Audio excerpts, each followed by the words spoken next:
región amazónica de Manaos, Marcos Ferreira administraba una de las haciendas más grandes de la zona, con más de 40.000 hectáreas dedicadas a la cría de ganado. Durante décadas, su patrimonio había resistido inundaciones, plagas y crisis económicas. Sin embargo, ninguna de esas amenazas se comparaba con la que comenzó a surgir en silencio durante la última estación de lluvias. Los primeros reportes llegaron como simples anomalías.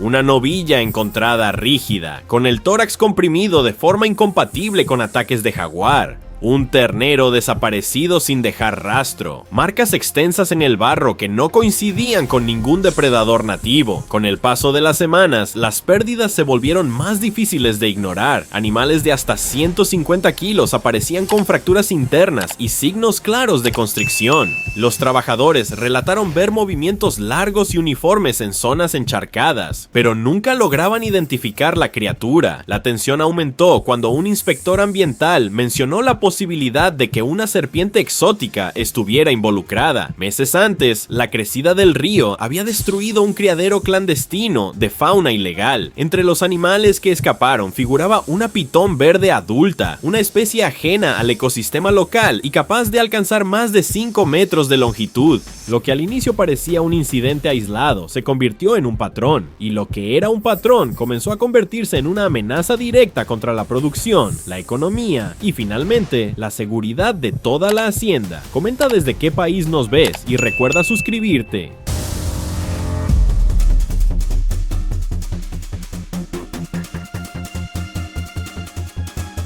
La rutina en la hacienda de Marcos había sido estable durante años. La región amazónica donde operaba combinaba áreas de selva densa, campos naturales y franjas inundables que servían como corredor para la fauna local. Los trabajadores conocían cada ruta de pastoreo, cada punto de cruce, cada zona donde el ganado solía dispersarse durante la madrugada. Por eso, cuando aparecieron las primeras irregularidades, nadie las interpretó como una amenaza inminente. Al principio fue solo una novilla encontrada lejos de su grupo habitual, rígida, con un hundimiento extraño en la parte media del cuerpo. Luego vino un ternero desaparecido sin rastros de sangre, algo poco común en ataques de jaguar o puma. Las dudas crecieron cuando los peones comenzaron a notar marcas alargadas en áreas de barro profundo. Eran surcos extensos, como si un cuerpo pesado se hubiera desplazado arrastrándose. No coincidían con rastros de anaconda, que suelen dejar huellas más amplias y asociadas a zonas de agua estancada. Estas marcas aparecían en terreno firme, incluso en áreas donde la movilidad de un animal tan grande resultaría improbable. Aún así, nadie quiso especular. La prioridad fue registrar cada incidente y reforzar la vigilancia nocturna. El impacto económico inicial fue discreto pero preocupante. En menos de 3 semanas, Marcos contabilizó la pérdida de 6 animales jóvenes y 2 vacas adultas. No eran cifras devastadoras, pero el patrón resultaba inquietante. Los cuerpos presentaban compresión torácica severa, sin perforaciones ni signos de mordida profunda. Todo apuntaba a un método de ataque basado en fuerza y constricción, una característica asociada a serpientes grandes. Sin embargo, ninguna especie nativa mostraba un comportamiento tan sistemático ni operaba con tanta precisión en terreno abierto. A medida que se repetían los incidentes, la posibilidad de un depredador exótico empezó a ganar fuerza entre quienes conocían la zona. La combinación de rastros inusuales, patrones de ataque consistentes y la ausencia de señales típicas de felinos grandes revelaba un escenario que escapaba a la experiencia local. Marcos, consciente de su responsabilidad sobre un rebaño valorizado en millones, comenzó a percibir que enfrentaba un problema que no encajaba en los manuales tradicionales de manejo rural. La situación cambió de escala al inicio de la segunda quincena, cuando los ataques dejaron de ser eventos esporádicos y comenzaron a seguir un patrón nocturno consistente. Los animales eran encontrados al amanecer en sectores cada vez más cercanos al corazón productivo de la hacienda. En solo 10 días, Marcos registró la muerte de 13 reses adicionales, incluyendo un toro joven de más de 200 kilos que apareció con fracturas internas múltiples y el abdomen hundido sin señales externas de lucha. La ausencia de sangre en el terreno contrastaba con la gravedad de las lesiones, lo que reforzaba la hipótesis de un método de ataque basado completamente en la compresión. Los trabajadores reportaron haber escuchado movimientos en la vegetación, pero nunca rugidos ni sonidos asociados a felinos. En varias ocasiones describieron un desplazamiento uniforme, casi hidráulico, acompañado de un arrastre firme que se perdía hacia la zona de humedales. Las marcas en el suelo se volvían cada vez más claras, un rastro continuo, sinuoso, que atravesaba áreas donde sería altamente improbable que una anaconda de la región se aventurara de noche. Además, los ataques ocurrían tanto en terreno seco como en praderas elevadas, ampliando el radio que un depredador acuático normalmente ocuparía. Lo más preocupante fue la selección del blanco. La criatura no atacaba al azar, escogía animales jóvenes, robustos y aislados del grupo, lo que indicaba observación previa y una comprensión efectiva del comportamiento del rebaño. La precisión en cada ataque sugería un depredador con suficiente fuerza para inmovilizar presas grandes y al mismo tiempo con la capacidad de desplazarse sin ser detectado por una fuerza laboral experimentada en rastrear amenazas locales. Las comparaciones con ataques de jaguar se descartaron rápidamente. Los felinos dejan señales claras, perforaciones en el cráneo, marcas de garras, sangre en el terreno, nada de eso estaba presente. Por otro lado, ningún ataque correspondía a una sucurí, cuyo comportamiento suele incluir semisumergimiento y preferencia por áreas pantanosas. Aquí, los ataques cruzaban distintas unidades de paisaje, demostrando movilidad amplia y adaptable. El patrón resultaba demasiado uniforme, demasiado eficiente, para atribuirlo a un animal nativo. A mediados del mes, Marcos confirmó lo que temía. Los ataques ya representaban pérdidas superiores a los 100,000 reales. El daño no solo afectaba al balance financiero, sino también al comportamiento del ganado, que mostraba signos de estrés, dispersión y disminución de peso. La hacienda comenzaba a operar bajo un estado de alerta permanente, con rondas nocturnas reforzadas y un ambiente de preocupación creciente. No se trataba simplemente de un depredador grande, era algo más persistente, más silencioso y, según todas las señales, más peligroso. La primera medida adoptada por Marcos fue reforzar la infraestructura de la hacienda. Instaló una cerca eléctrica de alto voltaje en los puntos más vulnerables, un sistema diseñado originalmente para contener búfalos y que había funcionado durante años contra intrusiones de fauna local. Técnicos especializados supervisaron la instalación y certificaron que el perímetro entregaba descargas superiores a los 10,000 voltios, suficientes para disuadir a cualquier depredador convencional. Durante los primeros días, la estrategia pareció funcionar, no hubo ataques registrados, y el ganado volvió a pastar con un comportamiento más estable. Sin embargo, la sensación de alivio duró poco. A la mañana siguiente de una tormenta leve, los trabajadores encontraron una sección del perímetro intacta, pero con un túnel angosto excavado por debajo. Al otro lado, 3 animales muertos mostraban las mismas fracturas internas características de constricción. El depredador no había desafiado la estructura, simplemente la había evitado. La segunda tentativa implicó introducir perros de guardia entrenados para patrullar zonas de riesgo. Marcos adquirió un lote de animales de gran porte, seleccionados por su capacidad de rastreo y resistencia física. Los perros fueron distribuidos estratégicamente en turnos nocturnos, con apoyo de focos térmicos y puntos elevados de observación. Durante las primeras noches, los animales actuaron con normalidad, marcando territorio y alertando ante cualquier cambio en el entorno, pero al final de la primera semana, varios perros desaparecieron de sus rutas asignadas. Sus cuerpos fueron hallados horas después en áreas distantes, sin señales de mordida ni lucha, solo con la caja torácica comprimida y costillas fracturadas. La serpiente no solo había evitado confrontarlos directamente, sino que había actuado con precisión quirúrgica, neutralizándolos uno por uno. Ante el fracaso de los métodos tradicionales, Marcos decidió recurrir a un equipo externo. Contrató profesionales que trabajaban en control de fauna peligrosa, especializados en rastrear felinos, sucuríes y otros depredadores de gran porte.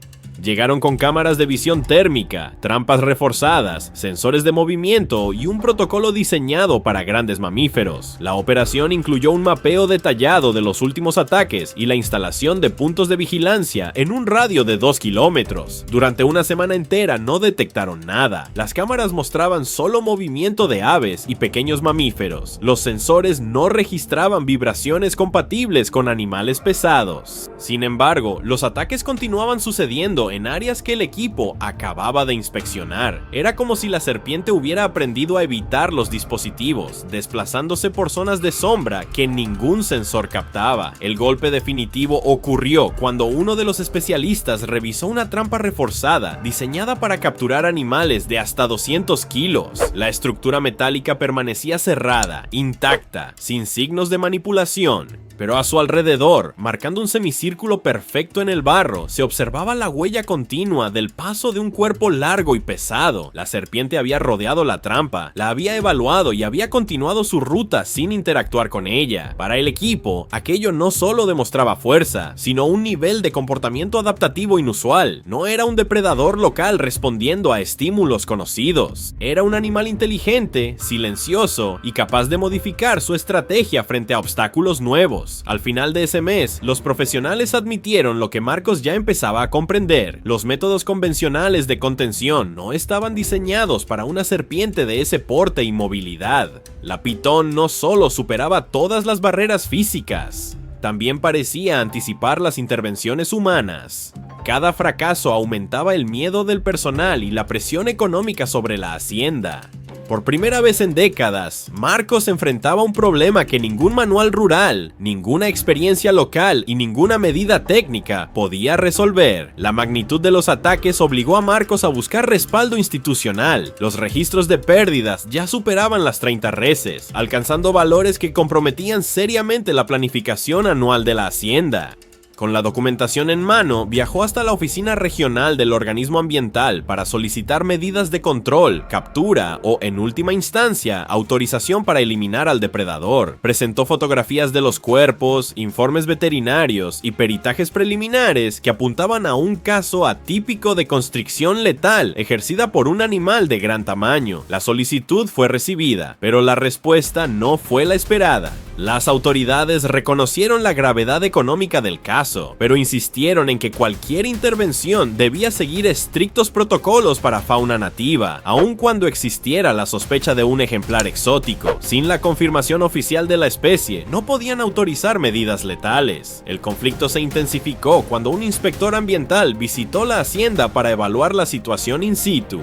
Recorrió los lugares de ataque, revisó las fotografías y analizó las marcas en el terreno. Aunque admitió que los patrones no coincidían con los de depredadores locales, también señaló que no existían pruebas concluyentes que confirmaran la presencia de una pitón verde. La falta de rastros directos, como piel desprendida, excrementos o registros visuales claros, complicaba la emisión de cualquier permiso. Para Marcos, aquello resultaba incomprensible. La evidencia, impactos económicos, comportamiento del rebaño, fracturas internas, era contundente, pero para el organismo, sin un registro oficial del animal, cualquier acción quedaría fuera del marco legal. A medida que la burocracia avanzaba lentamente, los ataques continuaban. Los trabajadores reportaban nuevos incidentes casi cada 2 días. Las reses aparecían dispersas, constreñidas y arrastradas varios metros antes de ser abandonadas. El daño ya no era solo económico, la productividad del rebaño caía, el estrés del ganado aumentaba y el personal comenzaba a resistirse a realizar rondas nocturnas en áreas donde las marcas de arrastre eran más profundas. El ambiente de trabajo se cargaba de tensión y rumores. Algunos afirmaban haber visto parte del cuerpo de la serpiente cruzar un igarapé al anochecer. Otros aseguraban que el animal era más largo que cualquier sucurí de la región. Las autoridades, sin pruebas directas, se limitaron a recomendar medidas de prevención y monitoreo. Sugirieron instalar más cámaras, aumentar las rondas y documentar cada incidente con precisión. Para Marcos, aquello equivalía a no hacer nada. El organismo se mantenía dentro de la legalidad, pero la hacienda enfrentaba un daño real y creciente. La situación derivó en un punto de ruptura cuando, tras un ataque particularmente severo que resultó en la pérdida de 4 animales adultos en una sola noche, Marcos regresó a la oficina ambiental exigiendo una solución inmediata. Nuevamente Nuevamente, se encontró con procedimientos, formularios y plazos que poco tenían que ver con la urgencia del problema. Fue en ese momento cuando comprendió que la intervención institucional no detendría al depredador. La ley protegía a la fauna, nativa o no, pero no contemplaba la realidad operativa de una hacienda amenazada por una especie invasora de gran porte. La responsabilidad final recaería sobre él, y la decisión que tomaría a continuación marcaría el giro más drástico del caso. El punto de inflexión llegó cuando Marcos revisó el balance mensual y confirmó lo que venía temiendo. Las pérdidas superaban los 200,000 reales, sin perspectiva de freno. El rebaño presentaba signos inequívocos de estrés crónico, con reducción en la ganancia de peso y un aumento significativo en la dispersión nocturna. Los animales evitaban ciertas áreas, como si reconocieran un patrón de riesgo que los humanos aún no podían identificar con precisión. Para un productor con décadas de experiencia, aquellas señales no eran simples alteraciones del comportamiento, sino evidencia de una amenaza latente que avanzaba sin oposición. Tras semanas de espera por una autorización que nunca llegó, Marcos comprendió que la serpiente no sería detenida por medidas convencionales ni por la intervención institucional. La situación exigía una acción directa. Esa noche, revisó los registros de ataques y marcó en un mapa todas las ubicaciones donde habían aparecido cuerpos con signos de compresión. Los puntos formaban un arco irregular que avanzaba hacia una zona de humedales cercana a un brazo secundario del río.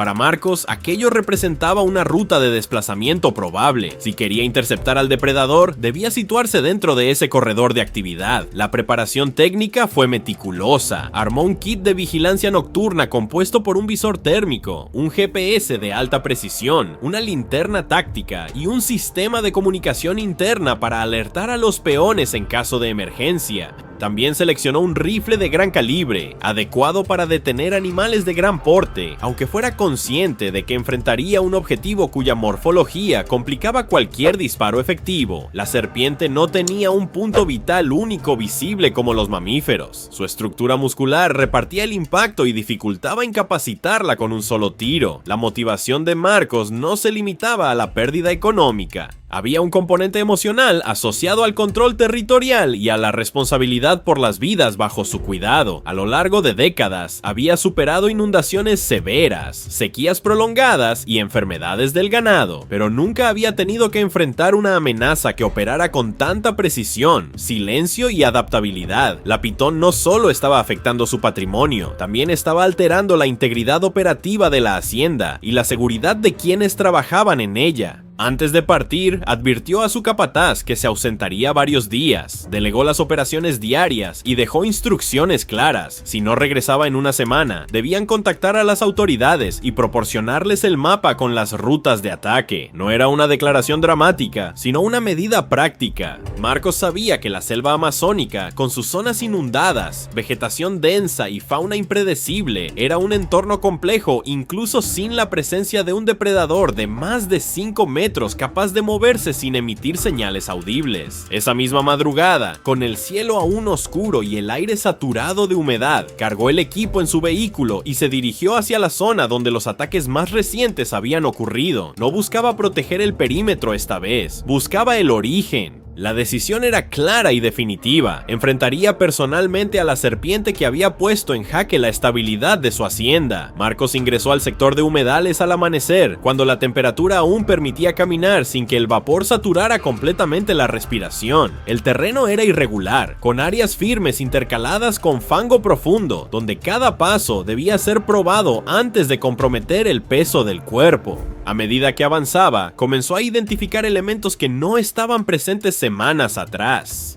Senderos estrechos de vegetación abatida, marcas onduladas en el barro y zonas donde la capa superficial había sido desplazada por algo pesado y alargado. No eran rastros aislados, formaban una secuencia continua que se adentraba en un corredor natural entre palmeras bajas y troncos caídos. El visor térmico marcó el primer indicio claro de actividad, una zona del suelo aún cálida, como si un cuerpo de gran tamaño hubiese permanecido allí tiempo suficiente para transferir temperatura. La forma era alargada, irregular, de aproximadamente 40 centímetros de ancho en su punto más elevado. La longitud estimada superaba los 5 metros. Marcos se detuvo, ajustó el rifle al hombro y escaneó el entorno. El silencio era absoluto, interrumpido solo por el goteo lento del agua desde las hojas superiores. Aquel vacío acústico, característico de la presencia de un gran depredador, lo obligó a avanzar con pasos controlados y respiración contenida. Unos 200 metros más adentro, encontró restos recientes de un ternero desaparecido días antes. El animal presentaba signos de compresión abdominal, fracturas internas y un patrón de arrastre en semicírculo, típico del método de constricción de grandes serpientes. No había marcas de dientes profundos ni desgarraduras asociadas a jaguares o pumas, solo la evidencia limpia y contundente de la presión ejercida por anillos musculares de enorme potencia.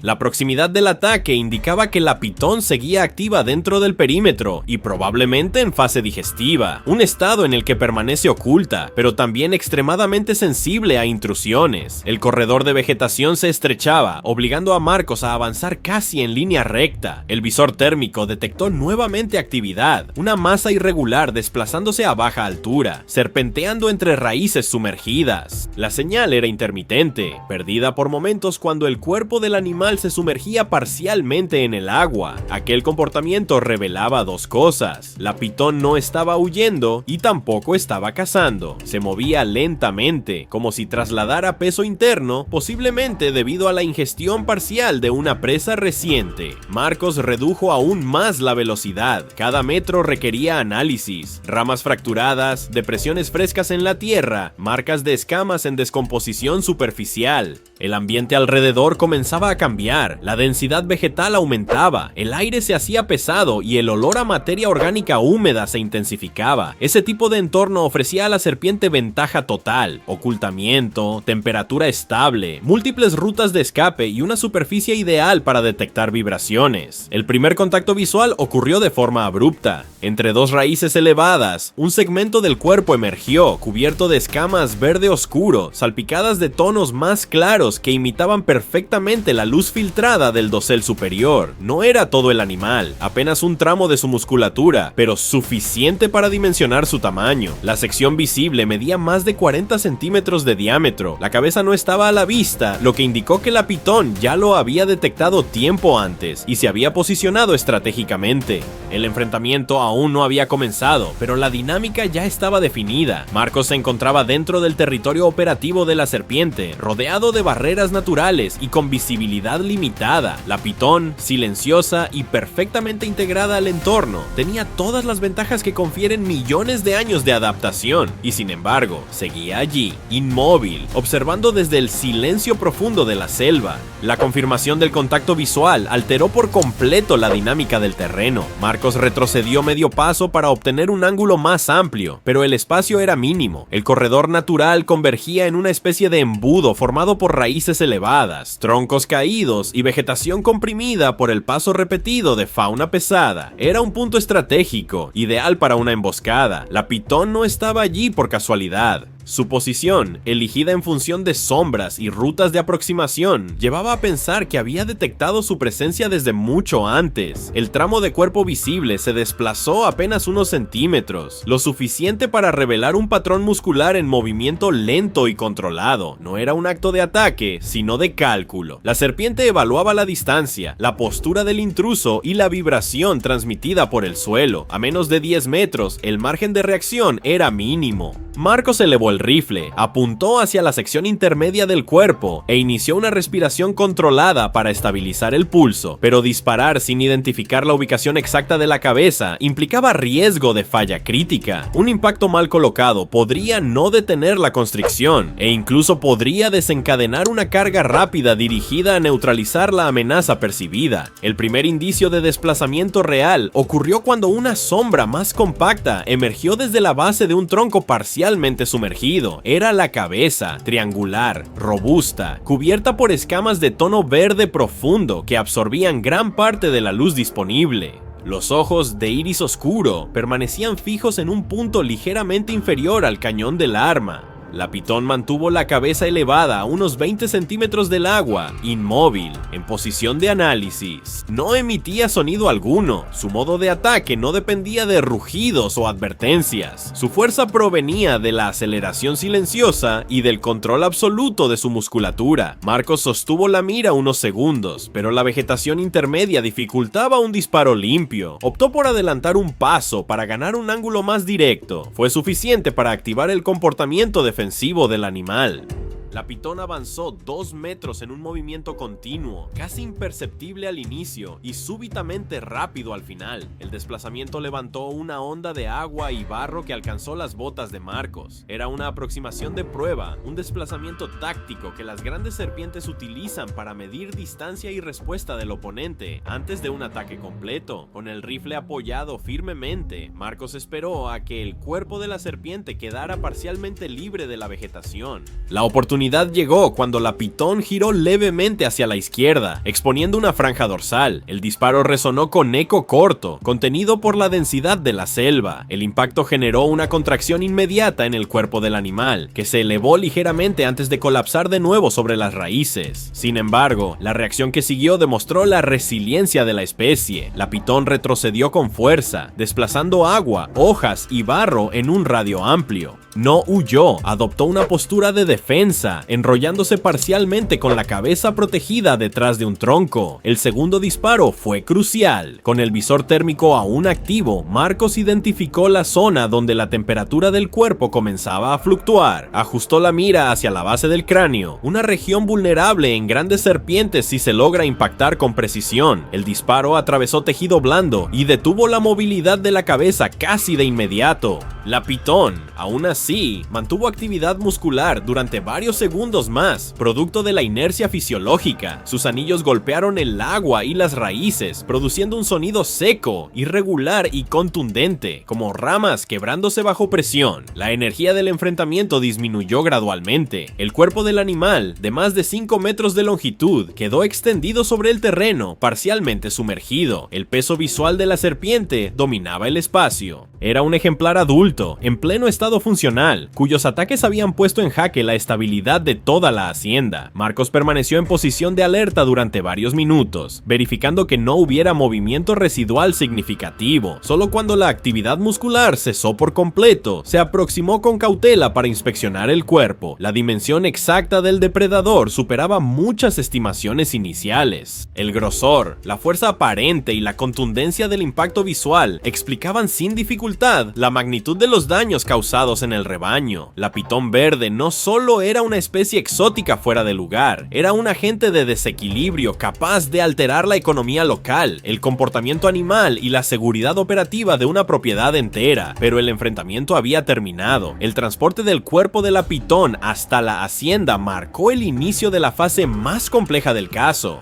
Los trabajadores, que hasta entonces solo habían visto rastros y animales muertos, quedaron frente a un ejemplar cuya longitud superaba los 5 metros y cuyo peso exigió el uso de herramientas de carga para retirarlo del terreno. La imagen del depredador sobre la plataforma metálica circuló rápidamente entre empleados, vecinos y pequeñas comunidades ribereñas. En pocas horas, la fotografía llegó a grupos regionales, generando una mezcla de sorpresa, alarma y cuestionamientos sobre cómo una especie de ese tamaño había llegado hasta allí. La difusión del caso llamó la atención de autoridades ambientales, que enviaron una nueva comisión técnica para evaluar la situación. El hallazgo del cadáver confirmó oficialmente la presencia de una especie exótica en un ecosistema sensible del Amazonas. Los especialistas realizaron mediciones del cuerpo, tomaron muestras de tejido y documentaron características que coincidían con Python vividatus, comúnmente conocida como pitón verde en el comercio ilegal. El informe preliminar destacó que el animal mostraba signos de haber vivido en cautiverio en algún momento, lo que reforzó la posibilidad de un criadouro clandestino como origen. Para las autoridades, aquel hallazgo tenía implicaciones mayores que el ataque al ganado. Revelaba una ruptura del control sobre especies invasoras en una región biológicamente estratégica. En paralelo, las repercusiones legales comenzaron a intensificarse. Aunque la serpiente era una especie exótica y no protegida por la legislación de fauna nativa, la acción de Marcos levantó cuestionamientos sobre procedimientos, autodefensa patrimonial y responsabilidades ambientales. Los fiscales ambientales solicitaron esclarecimientos sobre el lugar exacto del abatimiento, las circunstancias y la decisión de actuar sin respaldo legal directo. Marcos presentó toda la documentación de pérdidas, registros de ataques y la serie de solicitudes formales que no obtuvieron respuesta. Aún así, quedó sujeto a un proceso investigativo para determinar si su intervención violaba protocolos de manejo de fauna en territorios amazónicos. La opinión pública también se dividió.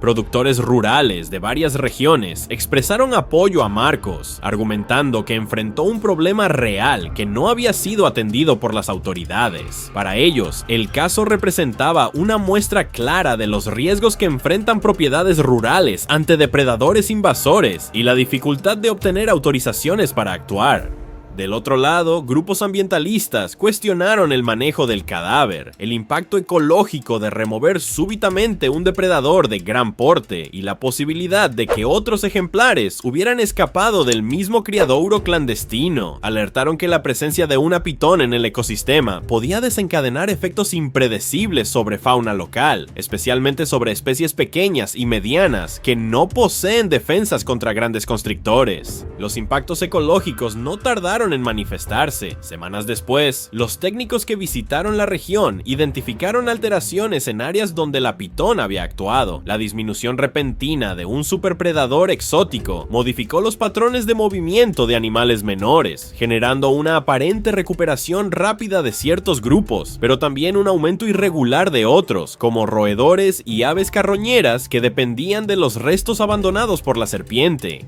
Además, la investigación sobre el posible criadouro clandestino se intensificó cuando se encontraron restos de estructuras metálicas deformadas por inundaciones, lo que indicaba que podría haber más ejemplares liberados involuntariamente en la selva. A largo plazo, el caso se transformó en referencia nacional para discutir la presencia de especies exóticas invasoras y los vacíos legales sobre cómo deben ser manejadas en situaciones de riesgo real para la producción rural. La muerte de la pitón resolvió localmente el problema inmediato de la hacienda de Marcos, pero abrió un debate mucho mayor sobre control, fiscalización, responsabilidad y seguridad ambiental. Y, como sucede en casos que involucran depredadores extremos, la historia quedó marcada por un equilibrio delicado entre necesidad, consecuencia y la pregunta inevitable sobre qué otros animales pudieron haber escapado aquella noche de inundación en el criadouro clandestino. El caso de la pitón verde modificó para siempre la dinámica ambiental y productiva de la región. La muerte del animal resolvió un problema inmediato, pero dejó en evidencia la fragilidad de los sistemas de control frente a especies exóticas capaces de alterar economías enteras en pocos meses. Las autoridades reforzaron protocolos, los productores revisaron sus medidas de seguridad y los investigadores continuaron buscando señales de otros ejemplares que pudieran haber escapado del mismo criadouro clandestino. Nada garantizaba que la serpiente abatida fuera la única. Para Marcos, el episodio representó una lección dura sobre los límites entre legislación, seguridad y supervivencia en áreas rurales expuestas a riesgos poco documentados. Su decisión marcó un punto de inflexión que generó debates, investigaciones y nuevas políticas. Comenta qué otra historia real sobre depredadores extremos te gustaría ver en el canal.